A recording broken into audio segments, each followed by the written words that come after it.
Thank you, Chairman. Ms. Smith, thank you for the work that you've been doing. You came in at a very difficult time. I was here when you were before the committee 2 years ago, and quite frankly, you've kept the promises that you honestly shared. There would be no immediate really reconciling, but it'd be a matter of progress, and I'll come back to that.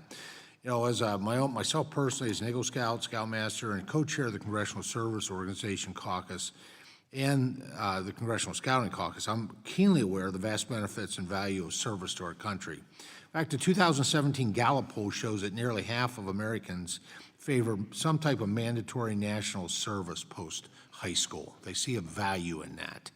AmeriCorps has a worthy mission to prepare students for modern jobs, support neighborhoods on the road to economic recovery, and promote health and well-being, among others. I believe it also has a key role that needs to be more clearly articulated in the leadership development and the preparation to be a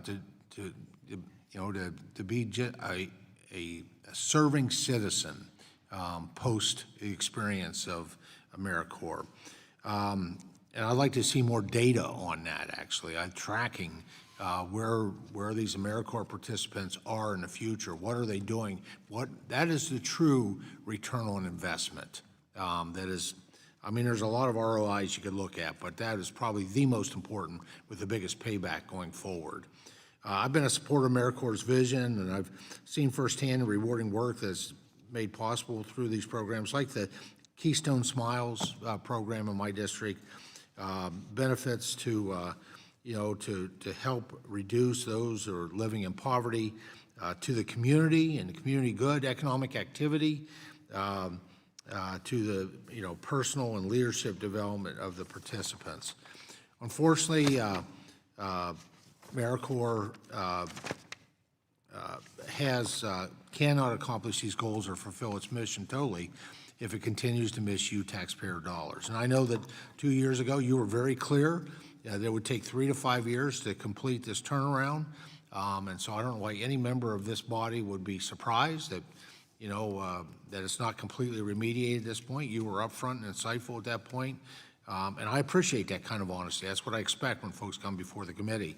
But I appreciate the progress that's being made. I look forward to, as you said, I think 2025, where we would see kind of a clean bill of health in terms of how at the national level AmeriCorps is operated.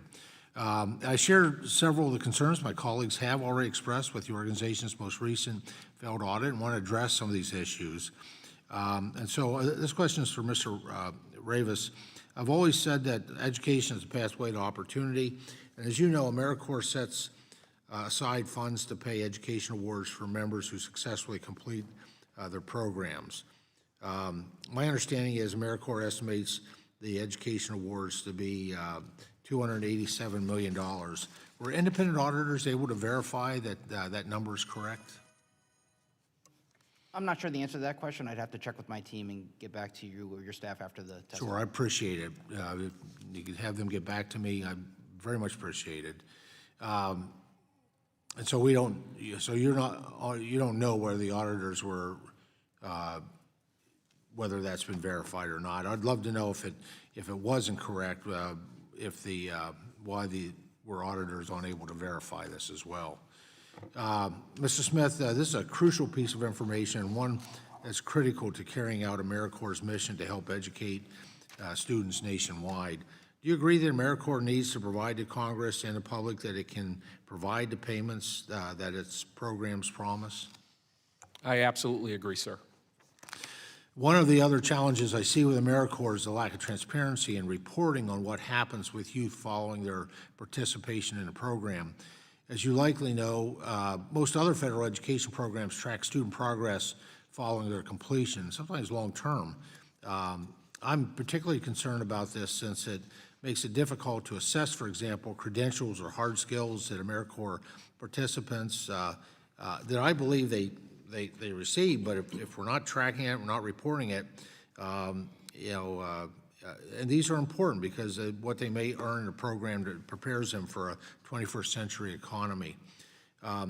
Existing return on investment analysis from AmeriCorps fails to assess the entire program. Instead of cherry-picking programs across the country, leaving critical gaps in both your and our understanding of the program's success. And so I just would ask that, I look forward to following up and see, because of my time, what changes you plan to make at AmeriCorps to ensure students are obtaining the skills, hard and soft skills necessary to succeed in today's economy, and how AmeriCorps is tracking and communicating that progress.